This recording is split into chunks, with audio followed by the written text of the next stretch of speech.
혹시 불의 전차라고 하는 영화가 만들어져서 에릭 리들이라는 사람을 여러분 들어본 적이 있을 겁니다. 1924년 제8회 파리 세계올림픽 대회가 열릴 때에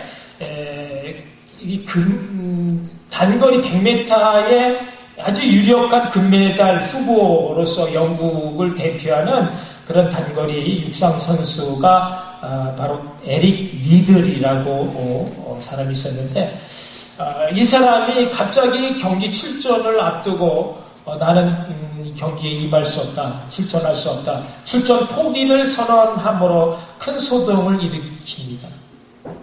여러분, 올림픽 선수가 이 하루 경기에 참여하기 위해서 얼마나 지난 4년 동안 또 그 이전부터 얼마나 정말 죽을 각오를 다하면서 피땀 흘리는 고생을 합니까? 그런데 막상 그날이 되었을 때에 이 선수가 나는 출전을 포기하겠다 선언했으니 얼마나 놀란 일입니까? 그런데 그 이유가 다른 것이 아니라 경기가 지연되어지면서 자기가 출전하는 그 100m 경기가 하필이면 7월 6일 주일날 경기가 열리게 된 겁니다. 나는 크리스천이기 때문에 주일날 교회 가서 하나님께 예배 드리는 것보다 더 소중한 것이 없다.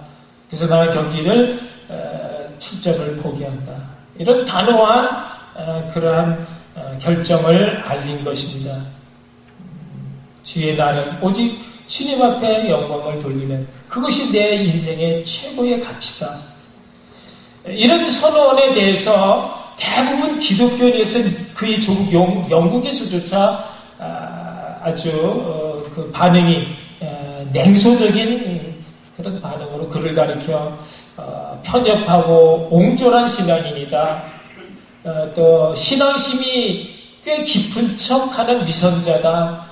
조국의 명예를 저버린 배신자다 등등 비난의 화살이 빗발쳤고, 급기야 영국 황실의 왕자까지 나서서 에릭을 설득했지만 에릭은 당일날 경기장으로 가지 않고 교회로 갔습니다. 그래서 어느 때나 마찬가지로 주일날 온전히 주님을 위해서 하루를 보냈습니다. 그리고 사흘 후에 이제 그가 자기 주종목 100m가 아닌 한 번도 뛰어보지 않은 400m의 출전 신청을 합니다. 그런데 400m는요, 당시에 세계 기록을 보유한 쟁쟁한 스타급 선수들이 이미 자리를 잡고 있었기 때문에 그가 출전해봤자 둘러리였을까 될 뿐, 아무도 그가 400m 출전에 관심을 갖는 사람이 없었습니다. 근데 마침내 결정인이 날이 돼서 출발 총성과 함께 에릭은 마치 100m 달리는 것처럼 그렇게 총알같이 그렇게 튀어나와가지고 첫 그 코너를 돕니다.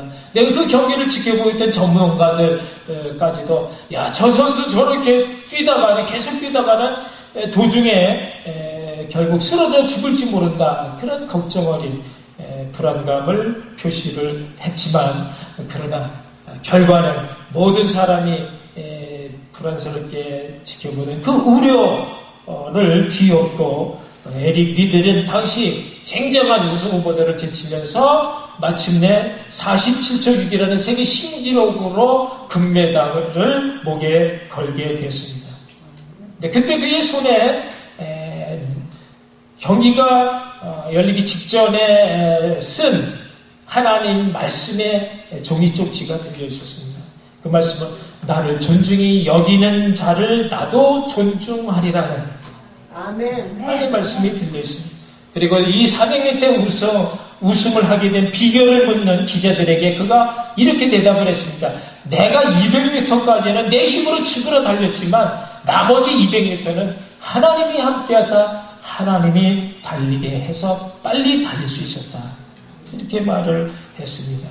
결국 주일은 사람을 위한 날이 아니라 하나님을 위한 날이다 라는 것을 그는 그의 삶으로 설교한 그런 위대한 신앙인이 될 수 있었습니다. 올림픽에서 금메달을 딴 그런 국가적 영웅이 되었지만 그 후에 그는 바로 하나님과 약속을 지키기 위해 모든 영광을 버리고 중국의 선교사로 떠나게 됩니다. 그는 운동선수의 화려한 명성보다도 중국의 무지한 한 농부의 생명을, 영혼을 구하는 것이 훨씬 더 가치 있는 일이라고 생각했기에 그의 남은 평생의 삶을 중국 선교사로 중국인의 영혼 구원을 위해서 아낌없이 쏟아 부을 수가 있었습니다. 여러분, 사무엘상 2장 30절에서 하나님은 사무엘을 통해서 이스라엘 백성들에게 주신 말씀이 나를 존중히 여기는 자를 내가 존중히 여기고 나를 멸시하는 자를 내가 경멸히 여기리라 하는 말씀이었습니다. 에릭은요, 많은 사람들보다 하나님을 존중히 여김으로 하나님께서도 그 많은 사람들 위해 그를 높이 세우사 그를 존중히 여김을 받게 해 주셨습니다. 200m까지는 내가 죽을 힘을 다해서 달렸지만 그러나 나머지 200m는 나는 도무지 더 이상 뛸 수가 없었는데 하나님께서 힘을 주셔서 하나님의 능력으로 빨리 달릴 수 있었다라는 것입니다. 한 번도 뛰어보지 않은 400m에서 금메달을 딸 수 있었다라는 것은요, 이거는 도무지 사람의 힘으로 할 수 없는, 누가 하셨습니까? 하나님이 해주신 것입니다. 아멘. 그래서 그의 조국에 금메달을 선사할 수가 있었습니다. 여러분, 오늘 우리가 읽은 본문의 말씀이 다윗의 아들 솔로몬의 왕위가 견고하여 가며 그 하나님 여호와가 저와 함께하사 심히 창대케 하시니라. 하나님이 에릭과 함께하사 에릭의 이름을 존귀케 해주신 것처럼 하나님은 솔로몬과 함께하사 그의 삶을 심히 창대케 하셨다. 그를 존중히 여기셨다. 그를 높이셨다라는 것입니다. 여러분, 중요한 것은 우리가 어떻게 하나님과 함께하사 하나님의 그 존귀함을 입을 수 있는가? 우리가 어떻게 하나님 기뻐하시는 일, 하나님 중심에 살 수 있는가 하는 것입니다. 여러분, 우리가 하나님과 함께 하기만 하면 우리의 삶이 어떻게 된다고요? 정말 심히 창대케 해주십니다. 우리를 존귀케 해주시는 것. 솔로몬처럼 큰 복을 받고 하나님의 은혜 가운데 살 수 있는 복된 인생이 된다라는 것입니다. 문제는 우리가 어떻게 살아야 하나님과 함께하는 삶을 살 수 있는가?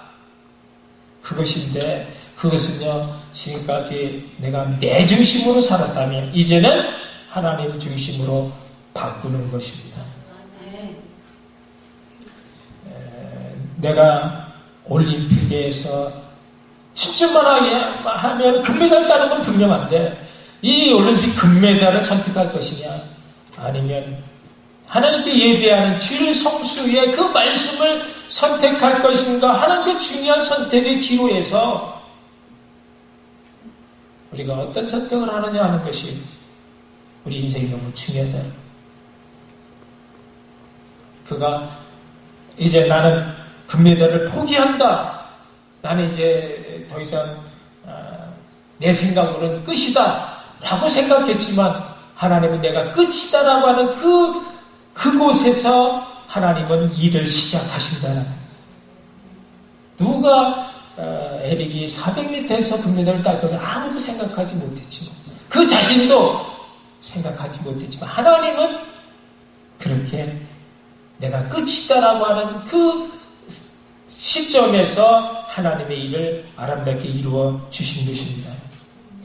여러분, 이 시간 한번 조용히 나를 한번 돌이켜 볼 수 있기를 바랍니다. 나는 정말 지금까지 하나님 중심의 그런 정말 그리스도인으로 살았는가? 아니면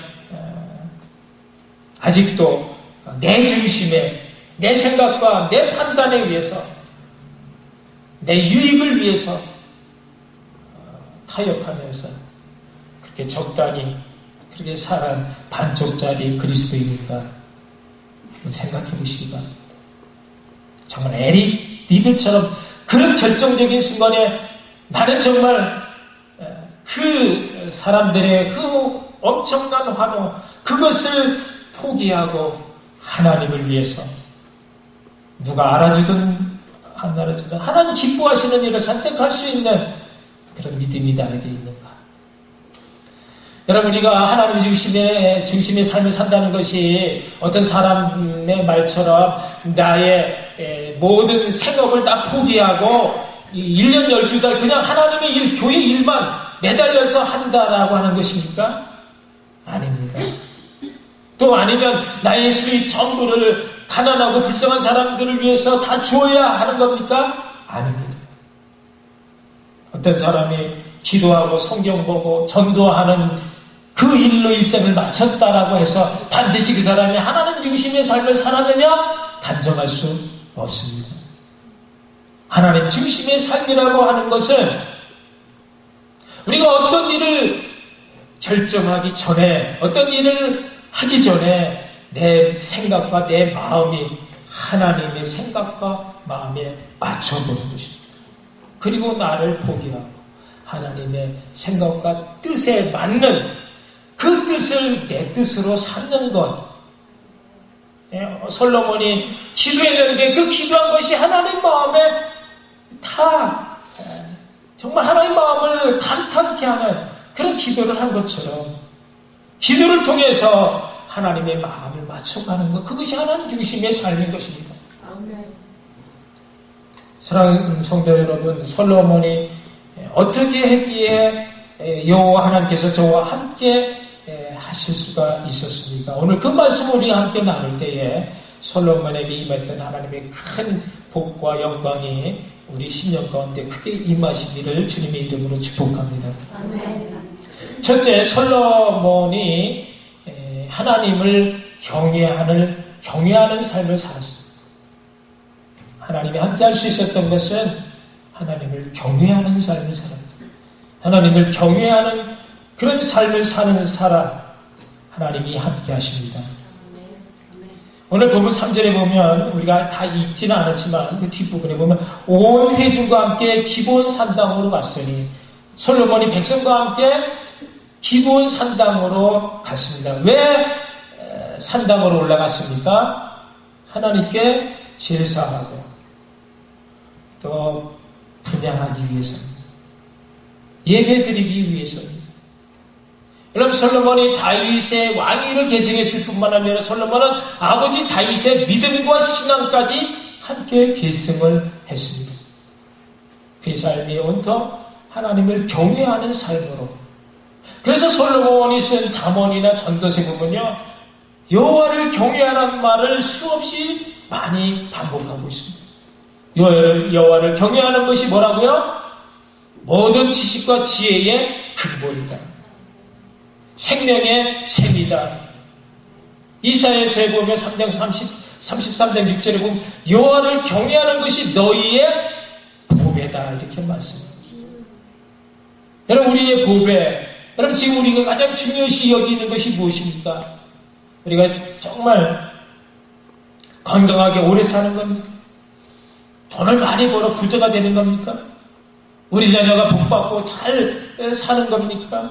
그러나 그 모든 것 앞서서 우리에게 너무나 소중한 중요한 것은 만군의 여호와 하나님을 기쁘게 해드리는 것입니다. 왜냐하면 그분에게 우리가 바라는 그 모든 것이 다 들어있기 때문인 것입니다. 모든 복이 다 하나님으로부터 나오는 것이기 때문인 것입니다.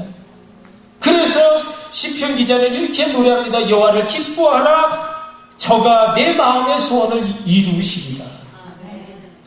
성도들아, 여호와를 경외하라. 저를 경외하는 자에게는 부족함이 없도다 말하는 것입니다. 여호와를 경외하는 삶이 복된 삶인 줄 믿으시기 바랍니다. 여러분, 우리가 아무리 발버둥쳐서 세상에 부와 명예와 권력을 손에 거머쥔다 할지라도 그것이 언제까지나 영원토록 우리 삶의 행복의 조건이 될 수는 없다라는 것입니다. 여러분, 세상의 그 모든 것은요, 솔로몬이 다 경험해 봐서 알지만, 그가 한 말은요, 결국 그 모든 것은 다 불의 꽃처럼 시들어지고, 낡은 옷처럼 헤어져 가며, 아침 이슬처럼 사라지는 것 뿐이다 라는 것입니다. 오직 여호와를 경외하는 것이, 그것이 하나님 안에 나의 모든 것, 영원한 진짜가 되어진다는 것입니다. 하나님이 기억하시는, 그래서 하나님이 책임져 주시는, 그것이 진짜 우리의 복이 된다라고 말하는 것입니다. 아무리 재벌이고 아무리 부자라도 하나님 관계 없이 쌓여진 그 물질은요, 그것이 언제 날개를 달고 날아가 버릴지, 언제 하나님이 훅 불면 날아가는 바람처럼 될지 모르는 그런 것을 우리는 너무나 많이 봐왔습니다. 여러분, 우리 삶이 아무리 가난하고 어렵고 힘들다 할지라도 하나님을 경외하는 마음으로 하나님과 함께 하는 자는 정말 그 사람이 진짜 부자인 줄 아시기 바랍니다. 하나님이 그 인생을 책임져 주시기 때문인 것입니다. 예수님께서는 우리가 알지 못하는 신비한 기쁨, 하나님을 경외하는 그 즐거움으로 사셨습니다. 하나님을 경외할 때 말이죠, 세상의 것이 아닌 정말 아무것도 없는데 내 마음이 왜 이렇게 기쁘고 왜 이렇게 평안한지, 그 하나님 예수님 안에만 있는 그리스도의 평강으로 우리를 채워주시기 때문에 여러분, 우리가 바라는 것 오직 예수뿐인 줄로 믿습니다. 아멘. 이 기쁨이 솔로몬처럼 지혜 가운데 우리 안에 충만하시기를 주님의 이름으로 축복합니다. 둘째, 솔로몬은 하나님의 은혜에 감사하며 살았습니다. 하나님께 감사하는 삶을 살 때 하나님이 우리와 함께 하십니다. 본문 8절에 뒤로 가면 솔로몬이 하나님께 여쭤오되 주께서 전에 큰 은혜를 너의 아비 다윗에게 베푸시고 나로 대신하여 왕이 되게 하셨사오니, 솔로몬은요, 자기 아버지 다윗에게 베푸신 하나님의 은혜까지 기억하며 감사하고 있다는 것입니다. 솔로몬이 왕이 된 것은요, 자기가 자신이 잘나서 된 것이 아닌 줄 아는 것입니다. 다윗의 베푸신 하나님의 그 놀라운 은혜, 그 축복 가운데 그 자녀 솔로몬이 너를 대신해서 하나님의 성전을 짓고 너의 그 위를 견고하게 계승하여 큰 나라를 이루게 된다는 것을 축복으로 이미 받은 것. 그렇기 때문에요, 솔로몬요, 자기가 뭘 잘해서가 아니라 열왕기상 1장에도 보면은 그의 형 아도니아가 반란을 일으켰음에도 불구하고, 먼저 왕위를 차지하겠다고 사람들을 규합했음에도 불구하고 하나님이 나단 선지를 통해서 다윗에게 얘기하고 하나님이 나서서 솔로몬을 지켜주셨다라는 겁니다. 많은 왕제들 중에 장자로 태어난 것도 아닌데 하나님은 솔로몬을 기억하시고 다윗의 축복 가운데 솔로몬으로 하여금 그 복을 받게 하셨다 하니, 솔로몬으로서 어찌 하나님께 감사하지 않을 수가 있겠습니까? 여러분, 세상에는요, 크게 두 종류의 사람이 있는데, 하나님의 은혜를 알지 못하고 그래서 감사하지 못하는 불신자가 있고요, 하나님의 은혜를 알고 감사하며 사는 성도가 있다는 겁니다. 사람은 하나님의 은혜를 입지 않고서는 단 1초도 살 수 없습니다만, 이 사실을 인정하지 않는 사람들이 너무나 많은 것입니다. 그런데 우리는 오늘 이 하나님의 은혜를 알기 때문에 오늘 이 시간 우리가 주님 전에 나와서 우리의 온 마음과 온 몸을 다해 물질을 드리고 시간을 드리고 또 우리의 몸을 아낌없이 드리는 예배를 드리는 줄로 압니다. 하나님을 아는 사람, 감사로 제사를 드리는 자가 여호와를 영화롭게 한다. 시편의 기자가 그렇게 얘기한 것처럼 참 예배는 하나님의 은혜를 아는 하나님의 백성들이 하나님께 온 마음과 온 몸을 다해 온전하게 드려지는 예배가 참 예배인 줄로 믿습니다.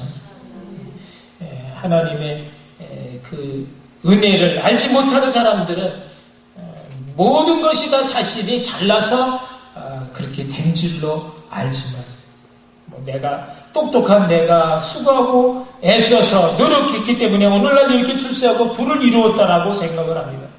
유명한 사람들의 그 자서전 회고록을 보면요, 다 그런 식으로 출생의 배후에 자기 자랑만 가득 넘쳐나옵니다. 하나님이 해주셨다, 하나님께 감사하는 그런 표현 한마디도 하지 않습니다. 모든 것이 다 자신의 머리, 자신의 노력이라고. 그러니 하나님이 그 인생을 어떻게 책임져 주시겠습니까? 여러분, 하루, 한 주일, 한 달 동안 열심히 일해서 얻은 수입이 있다면요, 그것은 내 그런 노력, 내 수고의 땀방울이 있기 전에 그런 노력을 할 수 있는 지혜와 건강과 조건과 환경, 하나님이 다 만들어주신 하나님의 은혜인 줄로 먼저 아시기 바랍니다. 아멘. 그것이 바로 하나님께 감사하는 성도의 신앙생활인 것입니다. 그런 사람에게 하나님은 더 가까이 무엇인가 하나라도 더 주고 싶어하는 그런 하나님의 은혜가 넘치게 부어지는 것입니다. 여러분, 훌륭한 신앙의 선조들에게 나타난 공통된 특징이 바로 감사라는 것입니다. 여러분, 감사라고 하는 것은 내가 받은 것에 대한 그 받은 것을 받았다라고 고백하는 것입니다. 무엇인가를 베풀어준 그에게 받은 것에 대해서 받았다라고 고맙다라고 하는 것이 감사인 것입니다. 누가복음 17장에 보면요, 10명의 문둥병자가 예수님에게 고침을 받은 기록이 나와 있습니다. 그들 모두가 제사장으로 자기 몸을 보이러 가다가 중간에 자기 문둥병이 다 나은 것을 보게 되어져 너무 기뻐했습니다. 그런데 그 10명 가운데 오직 한 사람만이 예수님께 돌아와서 감사하다, 그런 고백을 했습니다. 15절에 보면 그 중에 하나가 자기의 나은 것을 보고 큰 소리로 하나님께 영광을 돌리며 돌아와 예수의 발 아래 엎드려 살해하니, 그때 예수님께서 나머지 9은 어디 있느냐? 다 고침을 받지 않았느냐? 그런데 정말 구하고 받은 사람은 많은데 그 받은 것을 받았다라고 감사하는 사람은 심히 적다라는 것입니다. 그래서 감사가 당연한 것인데도 갈수록 감사가 귀한 것이 되어져 갑니다. 예수님은 받은 것을 받았다고 표현함으로 하나님께 영광을 돌린 이 사람에게 더 큰 다른 큰 복을 허락해 주셨습니다. 육신의 그러한 회복뿐만 아니라 그 영혼의 구원까지, 영생의 복까지 함께 주신 것입니다. 솔로몬이 이 감사를 통해 다윗에게 약속한 모든 복을 다 누리고 취할 수 있었던 것처럼 하나님의 은혜에 감사하며 사시는 복된 여러분 모두가 되시기를 바랍니다. 하나님이 함께 하시는 큰 복이 임합니다. 셋째, 솔로몬 하나님께 원하는 것을, 하나님이 원하는 것을 구했다. 솔로몬이 구한 것이 하나님 마음에 너무나 흡족했다는 것입니다. 하나님 마음에 합한 자가 될 때 하나님이 우리와 함께 하신다. 본문 11, 12절 뒤에 가보면 하나님이 솔로몬에게 이르시되 이런 마음이 내게 있어서 부나 재물이나 존영이나 원수의 생명멸하기를 구하지 아니하며 장수도 구하지 아니하고 오직 내가 너로 치리하게 한 내 백성을 재판하기 위하여 지혜와 지식을 구하였으니 그러므로 내가 내게 지혜와 지식을 주고 부와 재물과 존영도 주리니 너의 전의 왕들이 이 같음이 없거니와 너의 후에도 이 같음이 없으리라. 솔로몬이 하나님께 처음 1,000번째를 드렸더니 하나님께서 네가 뭘 원하느냐? 그럴 때 솔로몬이 구한 것이 자기의 유익을 구하지 않았다. 다른 사람들에게 어떻게 공평하고 정대한 그런 좋은 재판을 할 수 있을까? 다른 사람을 위한 지혜를 구한 것인데 그것이 하나님 마음에 너 참 잘 구했다. 내가 너에게 주고 싶은 것이 그거였다. 그러면서 지혜만 그가 구한 것만 주신 게 아니라 나머지 부와 명예와 장수와 그런 것까지 다 하나님이 주셨다라는 것입니다. 여러분 우리 인생이 복되게 되는 것, 여러분 우리 인생의 성공의 비결이 다른 것이 아닙니다. 하나님 마음에 합한 것을 구할 때에 우리 인생이 참으로 좋은 복된, 참으로 아름다운, 참으로 가치 있고 보람된 인생이 되는 것입니다. 내 뜻대로 산 사람은요. 여러분 누가 보면 16장에 보면 부자가 나오는데 이 부자는 하나님 주신 그 모든 걸 가지고 자기 혼자만 누리면서 그냥 흥청망청 기분 좋게 그렇게 살다가 어디 갔습니까? 음부에 갔습니다. 죽고 싶어도 죽을 수 없는 그 음부에서 고통을 끊임없이 받은 그 부자는 거지 나사로보다도 훨씬 더 비참한 그런 실패한 인생이 되고 말았습니다. 성경에는 하나님 마음에 합한 가장 대표적인 사람 다윗을 소개하고 있는데요. 사도행전 13장 20절에 보면 내가 이새의 아들 다윗을 만나니 내 마음에 합한 사람이라 내 뜻을 다 이루게 하리라. 하나님 마음에 합한 다윗을 보고 하나님은 내가 내 뜻을 다윗을 통해서 다 이루게 하리라 말씀을 하셨습니다. 다윗이 어떻게 했길래 하나님 마음에 합한 사람이 될 수 있느냐? 그 뒤에 13년 36절에 보면요. 다윗은 당시에 하나님의 뜻을 쫓아 섬기다가 잠들었다. 어떤 다윗은요. 하나님의 뜻을 쫓아 살다가 죽기까지 그렇게 살았다. 잠들었다라는 건 이제 죽었다는 뜻인데 죽을 때까지 그 다윗은요. 오직 하나님의 뜻을 쫓는 것으로 평생을 다 보냈기 때문에 그래서 하나님 마음에 흡족한 합한 자가 되어졌다는 것입니다. 하나님의 뜻을 쫓을 때에 하나님과 합한 자가 될 수 있습니다. 여러분 사람에게는 자유의지가 있어서 누구든지 내가 선택하고 싶은 것을 얼마든지 선택할 자유가 있습니다. 그러나 다윗은 내가 선택하고 싶은 내 뜻, 내 생각으로 사는 게 아니라 어떻게든지 나의 선택하는 그 모든 것들이 다 하나님의 뜻, 하나님이 원하시고 기뻐하시는 것, 그것을 위해서 자신의 소중한 그 모든 것을 다 버렸다는 거죠. 시편 143편 10절에 보면 주는 나의 하나님이시니 나를 가르쳐 주의 뜻을 행케 하소서 그렇게 기도했습니다. 하나님이 나의 하나님이시니까 나를 가르쳐 주는데 하나님의 뜻이 무엇인지를 가르쳐 줘서 내가 그 가르쳐만 주시면 내가 그대로 행해야겠다. 그렇게 살고 싶다. 그게 늘 그의 기도 제목이었습니다. 그래 다윗이 얼마나 하나님의 뜻대로 살려고 얼마나 애썼는가 하는 것을 우리가 볼 수 있습니다. 여러분 하나님의 뜻대로 사는 것은요 내 뜻을 버릴 때만 가능합니다. 그런데 내 뜻을 버리는 것이 여러분 쉽습니까? 너무나 어렵습니다. 근데 왜 어렵느냐? 하나님의 뜻이 얼마나 소중한 것인가를 모르기 때문에 그렇죠.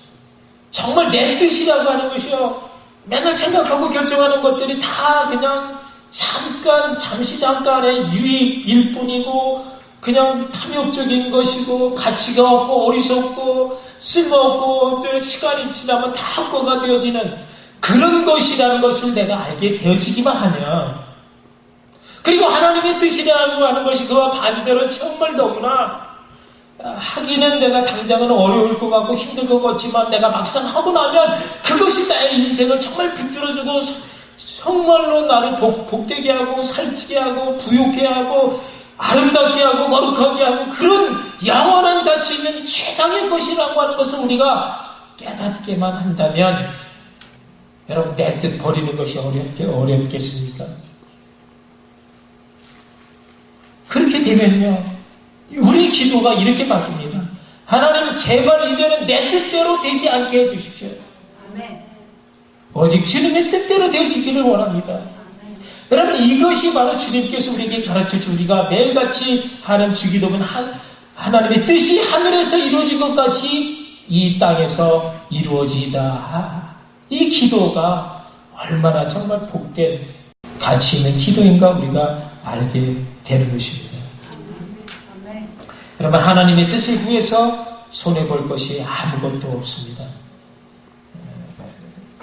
열왕기상 3장에 보면 솔로몬이 이것을 구하며 그 말씀이 주의 마음에 맞은지라 했습니다. 주님의 마음에 맞기만 하면 여러분 수지 않는 것입니다. 하나님이 구하지 않은 것까지 다 주시니까요. 우리 인생 하나님이 책임져 주시면요, 우리 인생은 그야말로 끝나는 인생이 되어집니다. 하나님의 뜻을 알기 위해 다윗처럼 계속 기도하면서 물어보시기 바랍니다. 기도하면 성령님께서 하나님의 뜻을 반드시 알게 해 주십니다.